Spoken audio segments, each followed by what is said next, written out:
Huddle Up Podcast is sponsored by Arena Eats. Log on to the website arenaeats.app, that's arenaeats.app, for the ultimate fan experience.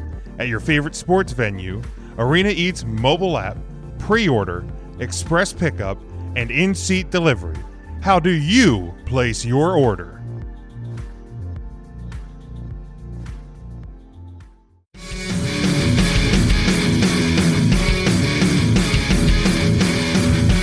We're getting back into the college football action. Not a game that we are going to pick because I try to keep it for the most part. Now, there's one game that is an exception, and that is the Red River Shootout. But our Irish back in action this week against Florida State. And I had a friend of the show, Ernest Christian, who's a Florida State guy. He asked me earlier today, he goes, how ugly is the Notre Dame-Florida State game going to be? And I said, well, I would probably assume Notre Dame's going to win by about 20 or so, but maybe he'll get lucky. I think the spread on it's Notre Dame by like 25. I said maybe Florida State will get a little bit lucky. Notre Dame coming off the 3 weeks off. They had the COVID and all of that. Maybe it'll be closer to a 10 to 15 pointer. Oh, we got to get you unmuted, Sean. I get I get the Florida State feed on my radio down here when I'm driving around on the weekends sometimes. And, man, if their announcers' just demeanor is anything close to the demeanor in the Florida State locker room these days, I don't see any reason they're going to be up to play this game. I mean, obviously you get a chance to play a, ranked opponent, a high-ranked opponent. You want to go in and prove you can be somebody. So maybe that's the selling point. I think 21 is factoring in that lag. I feel like 21. It should be like 30. I mean, man, I mean, Miami put a licking on them. I don't see a lot of scenarios where Florida State's within that 20 unless Notre Dame does come out uber slow. I'm looking more that 25, 28 point. I mean, come on, Sean. Florida State had that great.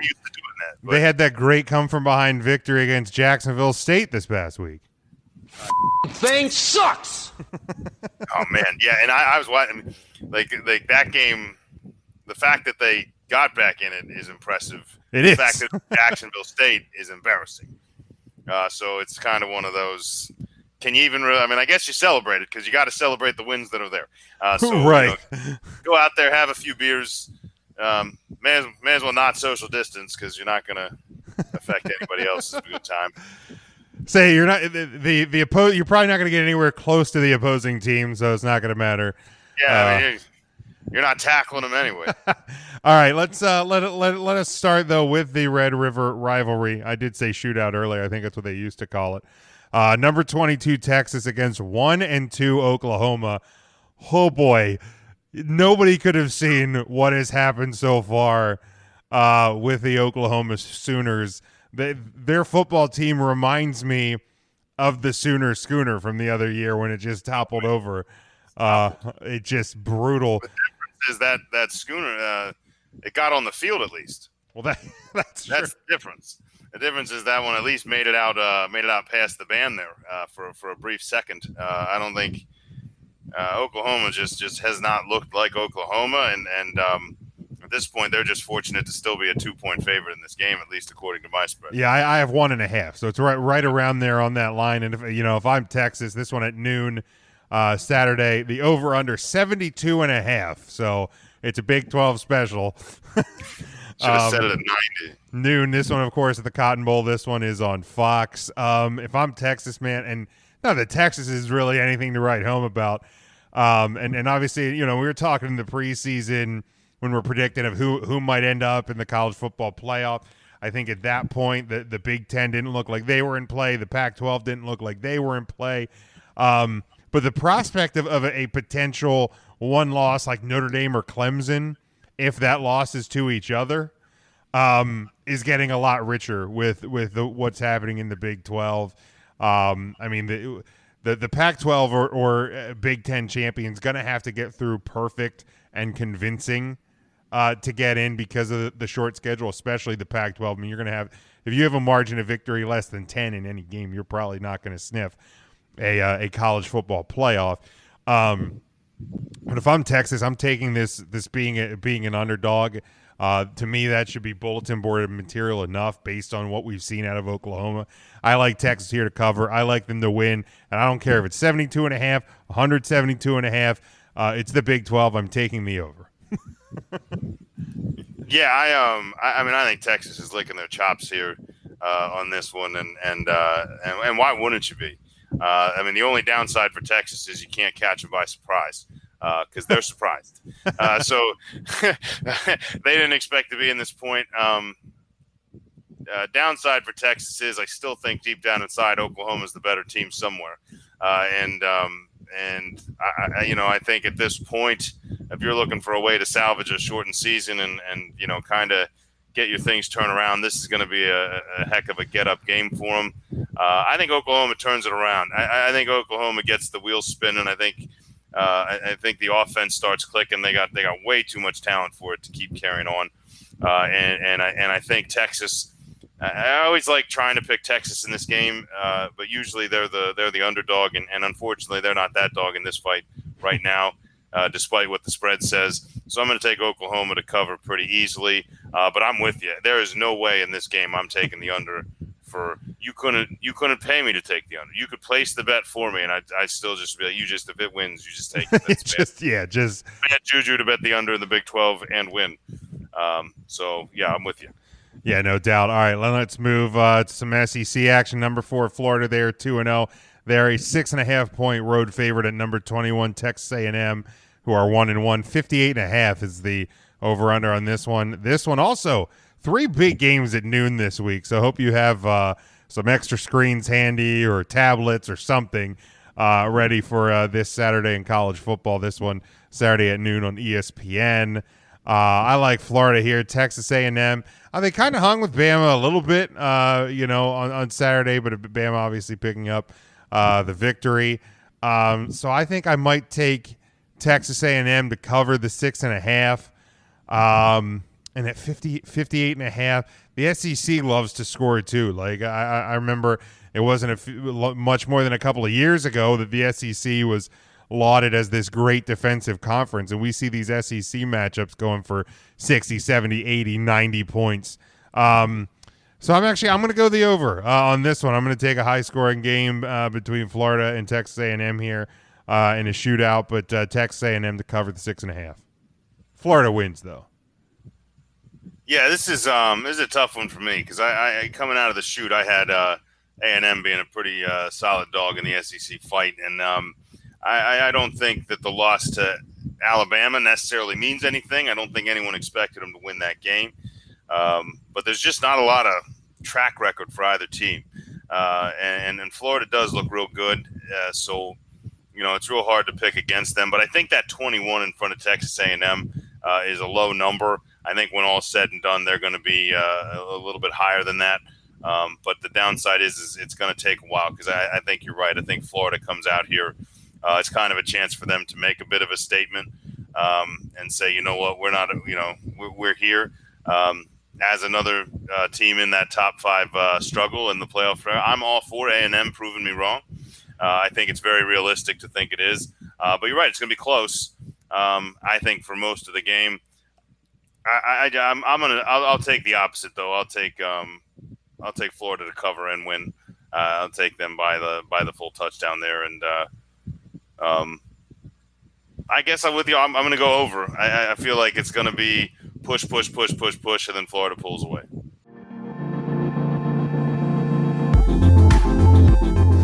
Huddle Up Podcast is sponsored by Arena Eats. Log on to the website arenaeats.app, that's arenaeats.app, for the ultimate fan experience.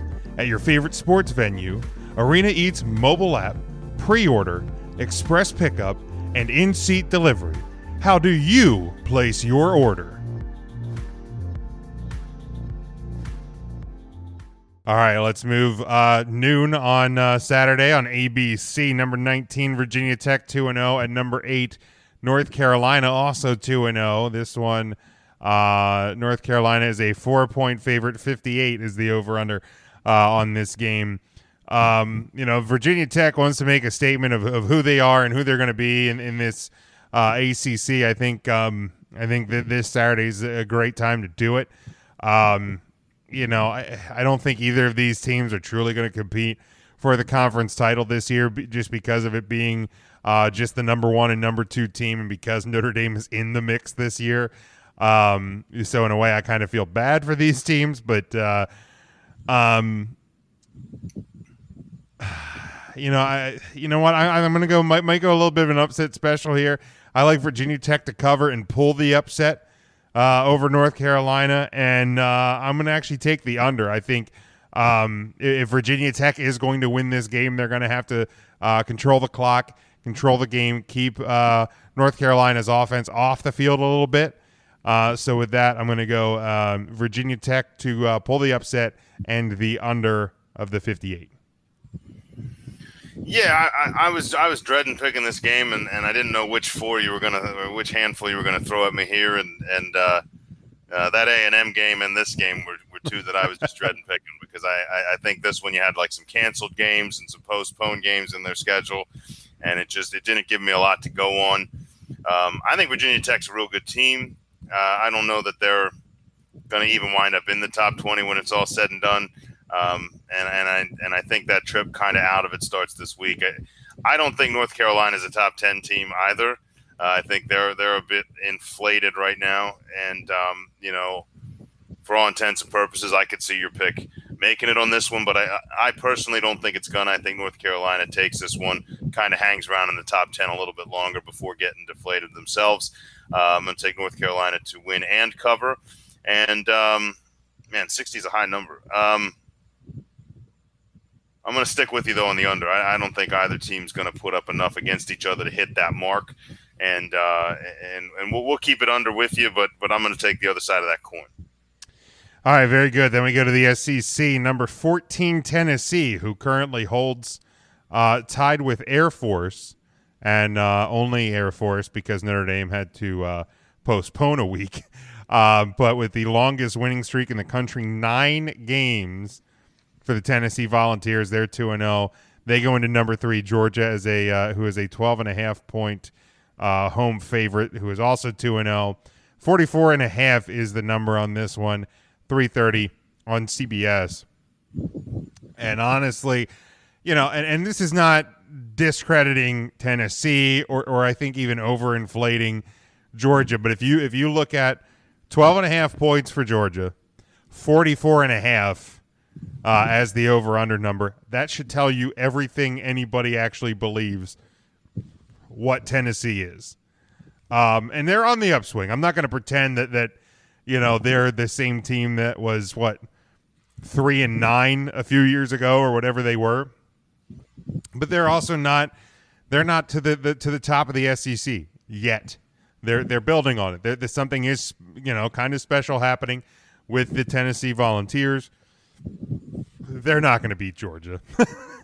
They're not going to cover 12.5. Georgia's going to win this one. Almost was my college football lock, but we'll get to that in the next and final game. But Georgia plus, and I'm actually gonna take the over, but it's gonna be more on Georgia's side than Tennessee. I don't think this one's gonna be very close at all. Yeah, and I was somebody that going into last week, thought that Georgia game was going to be a little closer. So did I. I thought Bo Nix was going to be able to get something going, and eventually got a little bit. And by a little bit, I mean like yards, like not points. It was Georgia made a statement last week. Do I know that Auburn's better than Tennessee? No, but do I think they're about the same caliber squad? Yeah, I think that they're pretty close. And I think that Georgia's going to do exactly what they did to Auburn. This is, again, in Georgia. That is not good for Tennessee. I think if it was a chance, if you were up, you had to drive up to Knoxville and kind of let that be the place to go, maybe I swing a little bit that way as far as the point swing goes. But I don't see any reason why this train's going to stop here. And like you said, that strange when you're looking at 14.5, because I'm looking at 14.5 points and 43 for the over-under. So you figure if you got a spread like that, not only does it say what people believe in Tennessee, I think it's a statement as to what Georgia has proven themselves to be. It is going to be hard to move the ball. It is going to be hard to get to stay on the field, and it's going to be very hard to stop Georgia when they decide to run the ball. I'm going to take Georgia to cover. I'm going to take. Gosh, part of me just wants to take the over because I think Georgia's just going to score all the points to go over. I think they're going over. Maybe Tennessee gets a quick swing somewhere in there, but I think it's all Georgia. They're going to hit the over mark, and it's going to be pretty much that lock that as long as they keep winning, they're going to be in that college playoff. And I'm going to make it my college football lock. All righty, Sean's locking it up. You better lock it up. You better lock it up. No, you lock it up. You lock it up. Lock it up. Lock it up.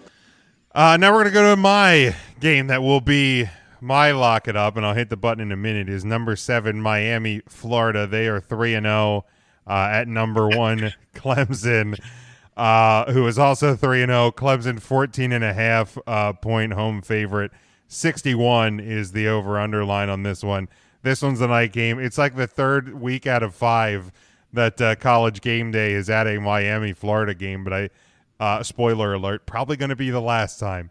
Herb Street's buying in.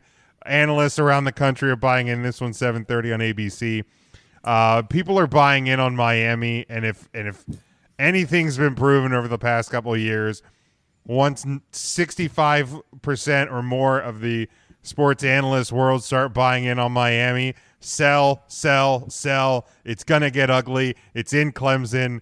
Miami is going to get railroaded out of that stadium. Clemson plus over. Lock it up. You better lock it up. You better lock it up. No, you lock it up. You lock it up. Lock it up. Lock it up. Yeah, I went with the more flashier of the two, I think. This was the one where I'm like, is it even worth locking up? Is anybody putting Miami in the case? Is anybody trying to steal this money? Like, I would assume some people are. And I think Miami's I'm not going to say I'm bought in as much as all these sports writers are, but I'm very interested. I think and I should have said it in the last game, I think Tennessee being good and being competitive is good for college football. I think Miami being good and being competitive is good for college football. Whether you love them or hate them. Oh, absolutely. 100% agree. Two schools that you want to pay attention to, and you hope people are paying attention to. I think Nebraska's one of those teams, too, that like – Nebraska should be in there. Like teams that have fallen away, because obviously, your Michigans, your Wisconsins, Ohio State's teams that are up there year after year. But yeah, teams that traditionally have been great that aren't. And I mean, it's the same thing with Notre Dame. Like those years where Notre Dame was 4-8, 3-9, 6-6. That's not good for college football. No. And I think, you're starting to see kind of a resurgence in UCLA, and you're seeing some of these other programs that are turning around. SMU back in the picture, looking great. Having said that, welcome to reality, Miami. Clemson is really, really good. And, short of a miracle, I mean, Miami plays a strong defensive game. If you can somehow keep Clemson from scoring a lot of points, at least you have the chance that a ball bounces your way couple dozen times, and you're still maybe looking at a touchdown deficit. I don't see a lot of scenarios where they win this game.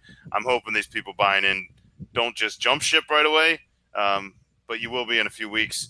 Give me Clemson in a landslide. I'll take them to cover too. Clemson over, cover. Clemson.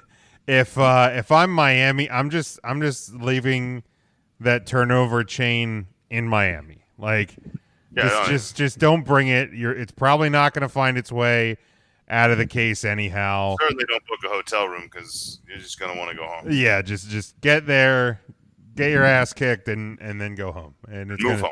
It's gonna be safer that way.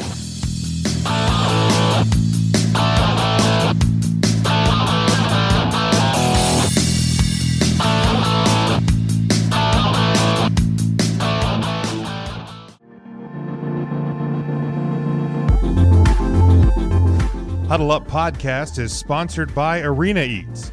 Log on to the website arenaeats.app, that's arenaeats.app, for the ultimate fan experience. At your favorite sports venue, Arena Eats mobile app, pre-order, express pickup, and in-seat delivery. How do you place your order?